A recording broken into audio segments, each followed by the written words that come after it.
spiccata dote di Lollo Lacustre di giocare a GD è ben nota dai tempi del 2025 fine, dove riusciva a battere quasi tutti i livelli della modalità completa principale 2.2 in principal modo al 100%, con tutte le coin, con tutte le monete, con tutti i collezionabili del gioco.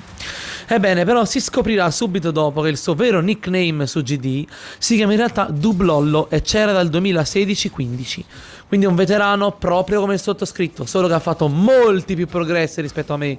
Però Lollo Lacustre non è più che altro un player così importante per quanto riguarda GD, perché ce ne sono ben altri che hanno fatto la storia di Geometry Dash, ma non staremo qua a parlarne, tra cui Powerbomb e tanti altri, almeno nel panorama italiano, Disc Joker e tanti altri, oppure lo stesso Ivan.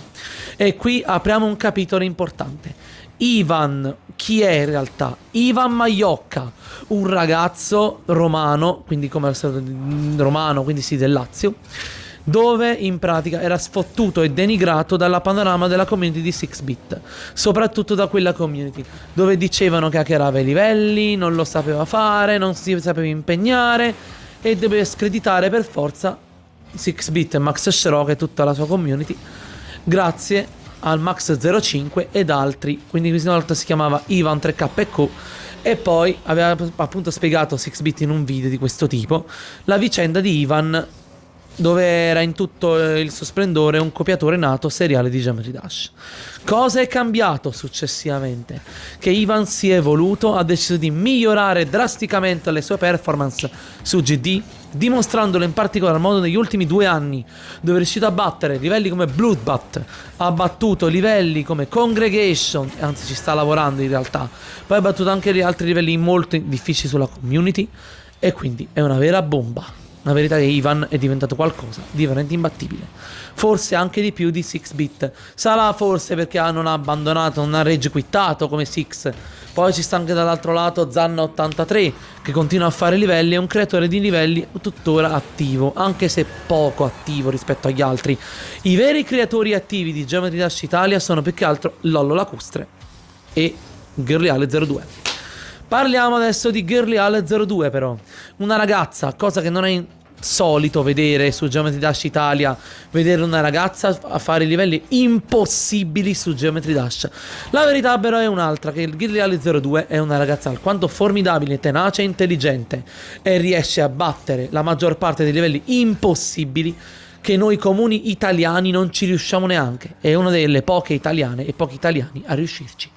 Forse direi anche meglio di Zanna, Six e altri youtuber italiani. La verità però è una. Girliale02 è una ragazza molto importante nel panorama di Geometry Dash, è anche una creator di GD Ita, molto importante, anche se parla inglese, è vero. Collabora con altri utenti della piazza, tra cui è conosciuta anche da Guitar Hero Styles, quindi di 8V Styles, è conosciuta da altri creator della faccenda di GD, tra cui, come si chiama, anche Vortrox, che la conosce se non sbaglio, ed è Vortrox, ha verificato l'altra volta Cycle X, ed è un livello abbastanza complicato che io non riuscirei mai a finire. Lui l'ha completato in 55.300 una cosa del genere, 53.600 forse, scusatemi. Invece per quanto riguarda Zoink, il creatore numero 1 e anche top 1 di verificatore di livelli di GD, l'ha verificato in solo un giorno, 2 ore e qualcosa del genere, quindi è veramente un top 1. Se la Vortrox l'ha verificato in 2 settimane, Zoink l'ha verificato l'ha completato insomma in neanche un giorno, e questo ti fa capire che Zoink è una vera leggenda di Geometry Dash. Ma oggi non parleremo di Zoink, come abbiamo detto, parleremo di Girliale02, che ha battuto livelli come Zodiac, top 150 e qualcosa, ormai è andato molto avanti nella top.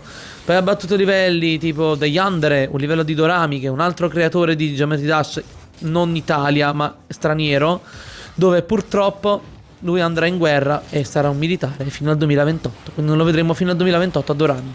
Era un altro creatore che mi piaceva tanto seguire, sinceramente, era proprio Dorami per l'appunto. Però parlando di altri creatori sempre inerenti a Girliale02, ha battuto altri livelli molto importanti, tra cui Zodiac, come abbiamo detto, ha battuto di nuovo, come ho detto, anche Ouroboros, verificato da Technical, un altro creatore inglese, quindi abbastanza serio e importante. Technical di recente ha completato Echeron, un top 20 quasi ormai. Sarà top 15, top 16, ma non mi ricordo esattamente perché non ho controllato in GD Diamond List. La verità è che però è un'altra. Nonostante Technical sia così bravo, non lo è da meno per l'appunto Guerriale 02, dove si sta confrontando a finire Bloodlust. Anche se ormai è in top 100 e passa Bloodlust, anche di più, è anche vero che è un altro livello abbastanza odiato dalla community GD. Siamo ai livelli di Guitar Hero Styles praticamente, come difficoltà tra Guerriale 02 e Guitar. Secondo me vince di poco Guitar, ma in realtà siamo là, siamo là. Anche perché Guitar, sappiamo benissimo che è odiato dalla community GD per tante motivazioni, tra cui il fatto che molestava delle ragazzine, delle minorenni, e quindi sul panorama di GD al di fuori, tra cui aveva anche avuto uno ship, un rapporto con una Juniper, della community inglese, dove è stato tagliato fuori Guitar Hero Style col famoso hashtag #AdVOut. Quindi sappiamo tutto di questa storia. Questo però è all'inizio del 2021, anzi metà del 2021 per l'appunto, dove Guitar era all'apice del successo e poi crollò improvvisamente per questo. La verità è che adesso però Guitar è stato solo declassificato e tolto di mezzo da tutti i creatori. Parlando però di un altro discorso, Lollo Lacustre e Guerriale 02. La verità è che questi due creatori sono purtroppo gli unici rimasti da alcuni creatori minori, tranne il sottoscritto che non porta quasi mai GD, eppure ci sono abbastanza bravino. La verità è che però Lollo Lacustre è vende un mostro su Geometry Dash Italia. Quindi parliamoci chiaro, sono creatori veramente incredibili e importanti. L'unica cosa però che devo fare prima di chiudere il video è una sola: iscrivetevi al canale, commentate. Ci becchiamo al prossimo video e ciao a tutti ragazzi, da Jovaric.